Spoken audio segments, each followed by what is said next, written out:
اسلام آباد دنیا بھر کی نظروں کا مرکز بن گیا ہے۔ مشرق وسطیٰ میں قیام امن کے لیے 4 ملکی اجلاس پاکستان میں شروع۔ اجلاس میں ترکی، سعودی عرب اور مصر کے وزیر خارجہ شریک، نائب وزیر اعظم اور وزیر خارجہ اسحاق ڈار 4 ملکی اجلاس کی صدارت کر رہے ہیں۔ اجلاس سے قبل چاروں ممالک کے وزرائے خارجہ کا گروپ فوٹو بھی ہوا ہے۔ اجلاس میں مشرق وسطیٰ میں موجودہ جنگی صورتحال کا جائزہ لیا جا رہا ہے۔ امریکہ اور ایران کے درمیان جنگ بندی کے حوالے سے مختلف پہلو زیر غور ہیں۔ امریکہ اور ایران کے درمیان مذاکرات کے لیے راہ ہموار کی جا رہی ہے۔ دونوں ممالک کی جانب سے تجاویز اور شرائط کا جائزہ لیا جا رہا ہے۔ ذرائع کے مطابق اجلاس میں وزرائے خارجہ اجلاس میں جنگ بندی سے متعلق تجاویز کا تبادلہ ہوگا۔ اسی پر ہمارے ساتھ موجود ہیں آفتاب جہاں، وہ ہمیں مزید بتائیں گی۔ آفتاب جہاں، بتائیے گا کہ اجلاس کا ایجنڈا کیا ہے اور جو خطے کی صورتحال ہے اس کے حوالے سے کیا اپڈیٹ ہے؟ دیکھیں، اس وقت پاکستان اور بالخصوص اسلام آباد مرکز نگاہ ہے، اور جو مرکز نگاہ ہے اسلام آباد، اس حوالے سے جو اہم ترین اجلاس اسلام آباد میں ہونے جا رہا تھا اس کا باضابطہ طور پر آغاز کر دیا گیا ہے۔ اجلاس میں کیونکہ صدارت وزیر خارجہ اسحاق ڈار کر رہے ہیں، اور ان کے ساتھ ساتھ ان کے ہم منصب جو دیگر 3 وزرائے خارجہ ہیں، مصر کے، ترکی کے اور سعودی عرب کے، وہ وزرائے خارجہ بھی موجود تھے۔ اور اس اجلاس سے قبل چاروں وزرائے خارجہ کا ایک گروپ فوٹو بھی لیا گیا، اور اس کے بعد باضابطہ طور پر اس اجلاس کا آغاز کیا گیا ہے۔ اجلاس جو کہ اب شروع ہو چکا ہے، اس کا 1 پوائنٹ ایجنڈا یہی رکھا گیا ہے کہ ایران، اسرائیل اور امریکہ کے درمیان جو گزشتہ 1 ماہ سے کشیدگی چل رہی ہے اس کو ڈی ایسکیلیشن کی طرف لے کے جانا، اور ساتھ ساتھ وہ تجاویز پیش کرنا، اور ان تجاویز کے اوپر لاہ عمل اختیار کرنے کے لیے کوئی ایسا ایک پلیٹ فارم بنانا کہ اس کے اوپر جو ڈی ایسکیلیشن کی طرف اس ایشو کو لے کے جائے، اس کنفلکٹ کو لے کے جائے، تو وہ تینوں ممالک کے وزرائے خارجہ اور وزیر خارجہ اسحاق ڈار اس کے اوپر بات کریں گے۔ اور کہا یہ جا رہا ہے کہ اس اجلاس کے بعد جو وزرائے خارجہ ہیں، وزیر خارجہ اسحاق ڈار اور تینوں وزرائے خارجہ، وہ سارے مل کر مشترکہ ایک پریس کانفرنس بھی کریں گے، جس میں تمام تر جو اجلاس کی صورتحال ہے اس کے حوالے سے بھی بریفنگ دی جائے گی۔ اور اس اجلاس کے بعد ممکنہ طور پر ذرائع کا یہ بتانا ہے کہ وزیر اعظم سے، کیونکہ کل ان کی ملاقات شیڈیول ہے، لیکن ان کی ملاقات فیلڈ مارشل عاصم منیر سے بھی ان کی ملاقات جو ہے وہ ہونی ہے۔ یہ جو اجلاس اس وقت اسلام آباد کے اندر ہو رہا ہے، پوری دنیا کی نگاہیں کیونکہ اسلام آباد کے اوپر ہے، پاکستان کے اوپر ہے، کیونکہ پاکستان اس وقت اگر سفارتی سطح پر دیکھا جائے تو انتہائی اہم جو ہے وہ سمجھا جا رہا ہے، کیونکہ میڈیشن کا جو رول ہے وہ اس وقت پلے کر رہا ہے۔ عید سے قبل اگر ہم دیکھ رہے تھے تو پاکستان کا جو ناردرن بارڈر تھا وہ بہت زیادہ بزی تھا، پاکستان خود وہاں پہ ناردرن بارڈر کے اوپر اسکلیشن کی صورتحال سے گزر رہا تھا، لیکن ان تمام تر چیزوں کے باوجود پاکستان اس وقت تمام جو دنیا ہے ان کے لیے ایک مرکز نگاہ بن چکا ہے، کیونکہ یہ جو 1 ماہ سے جاری کشیدگی ہے اس کے لیے پاکستان اور اسلام آباد جو ہے وہ میڈیشن کا رول جو ہے وہ پلے کر رہا ہے، اور اہم بیٹھک جو ہے وہ یہاں پر ہو رہی ہے۔ صبح سے ہم یہ دیکھ رہے تھے کہ ایک دفتر خارجہ جو ہے وہ انتہائی مصروف رہا، میٹنگز ہوتی رہی، بائی لیٹرل میٹنگز ہوئی، جس میں وزیر خارجہ اسحاق ڈار خود موقع پر موجود رہے، جو ان کے ہم منصب وزیر خارجہ دفتر خارجہ پہنچتے رہے۔ سب سے پہلے مصر کے وزیر خارجہ پہنچے، ان کا وزیر خارجہ اسحاق ڈار نے پرتپاک استقبال کیا۔ اس کے بعد 1 on 1 جو مصر کے وزیر خارجہ ہے اپنے ہم منصب ان سے بائی لیٹرل جو میٹنگ ہے وہ کی، جس میں نہ صرف غزہ کی صورتحال کے اوپر بھی بات کی گئی، بلکہ جو ریجنل سچویشن ہے اس کے اوپر بات چیت کی گئی، ساتھ ہی ڈی ایسکیلیشن کے اوپر بات چیت کی گئی کہ کس طریقے سے اس کو ڈی ایسکیلیشن کی طرف لے کے جایا جائے گا، اور اس کے ساتھ ساتھ دونوں ممالک کے، مصر کے اور پاکستان کے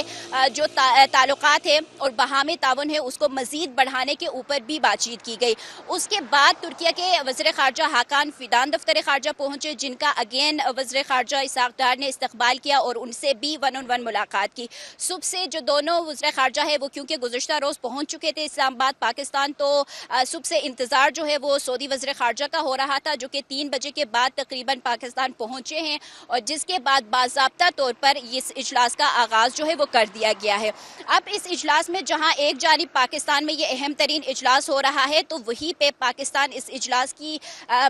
میزبانی بھی کر رہا ہے، اپنے مہمانوں کو یہاں پہ ریسیو بھی کیا، 1 on 1 ملاقات بھی کی، تمام تر امور کے اوپر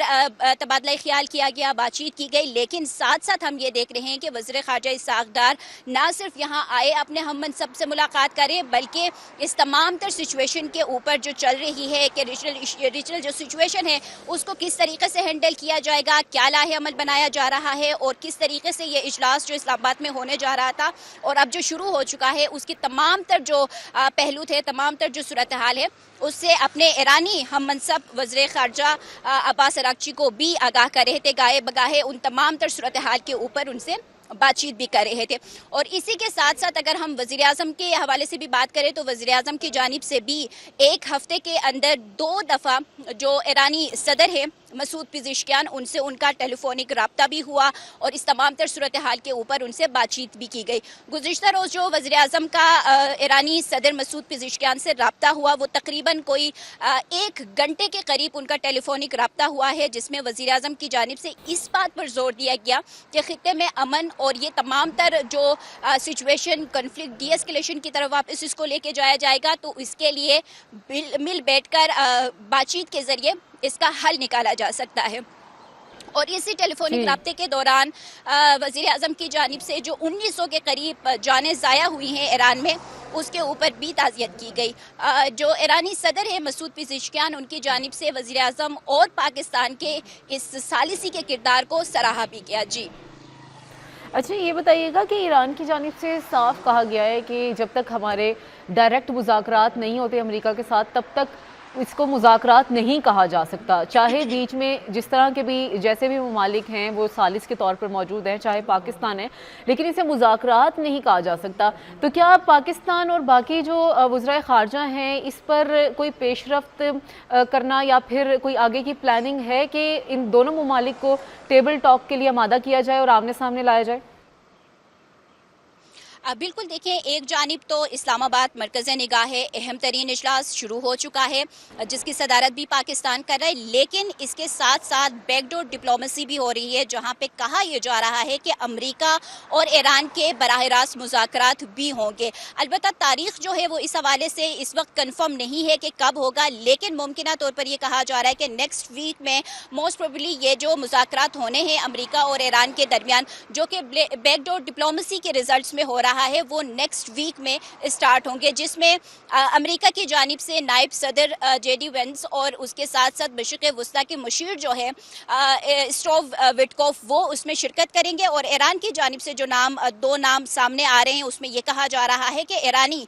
وزیر خارجہ عباس اراغچی اور ان کے اسپیکر اسمبلی جو ہے وہ اس براہ راست مذاکرات میں شرکت کریں گے۔ لیکن اگر تمام تر تناظر کو دیکھا جائے کہ ایران، کیونکہ ایران نے جس طریقے سے پاکستان نے ثالثی کا کردار ادا کرتے ہوئے جو 20 نکات تھے ان 20 نکات کو ثالثی کے طور پر ایران کے سامنے پیش کیا تھا، تو ایران نے یکسر ان 20 نکات کو مسترد کر دیا، اور اس 20 نکات میں یہ تھا کہ ایران جو ہے وہ اپنا ہرموز پہ قبضہ جو ہے وہ ختم کر دے، فلفور اس کو کھول دے، اور اس کے ساتھ ساتھ جو ایٹمی